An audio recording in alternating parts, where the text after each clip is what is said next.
পেঁয়াজ ব্যবসায়ী কি করেছে? 1180 টাকা দরে কত বস্তা পেঁয়াজ কিনেছে? 64 বস্তা। ঠিক আছে, তিনি আবার সেই পেঁয়াজগুলো 2150 টাকা দরে বিক্রি করেছেন না? তাহলে ক নাম্বার হচ্ছে পেঁয়াজ ক্রয় বাবদ তার কত টাকা খরচ হলো? তো চলো আমরা দেখি তাহলে কি করতে হবে, গুণ করতে হবে। এক বস্তার দাম যদি হয় 1880 টাকা, তাহলে 1264 বস্তার দাম কত? তাহলে আমরা গুণ করে বের করব। এক বস্তা পেঁয়াজের দাম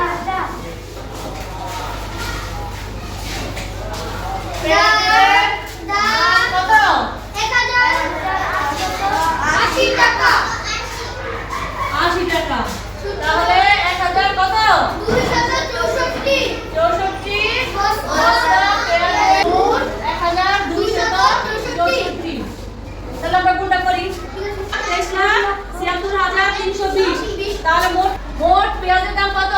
23,76,320 টাকা। ঠিক আছে, এবার খ নাম্বার বিক্রির পর তার কত টাকা লাভ হলো? তাহলে মোট বিক্রি করলো কত, আমাদের আগে সেটা বের করতে হবে। মোট কত টাকা পেঁয়াজ বিক্রি করলো? কত টাকা ধরে বিক্রি করছে? এক বস্তা পেঁয়াজ বিক্রি করলো কত টাকা ধরে বিক্রি করছে? 2150। তাহলে এক বস্তা পেঁয়াজ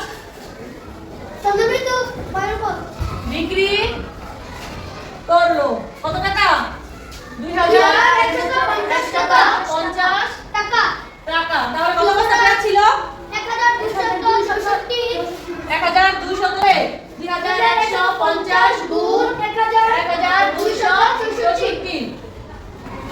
ঠিক আছে, 27,17,600। কত পাইছি? 27,17,600। তাহলে এখন লাভ বের করতে হবে। কি বের করতে হবে? তাহলে আমরা লাভের একটা সূত্র কিন্তু আমরা জানি। কি? লাভ সমান বিক্রয় মূল্য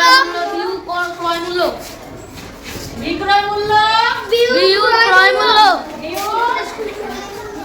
ক্রয় মূল্য বিক্রয় মূল্য কত? 600। আর ক্রয় মূল্য কত?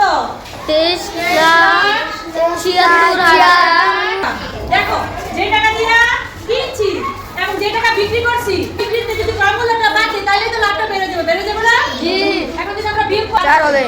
আমি থেকে এখানে 4 আছে 7 হবে। 3 হলে 3 হলে হাতে থাকে থাকে না, 3 মিলে গেলে শূন্য। মামি আমাদের লাভ কত? 3,41,280। 3,41,280।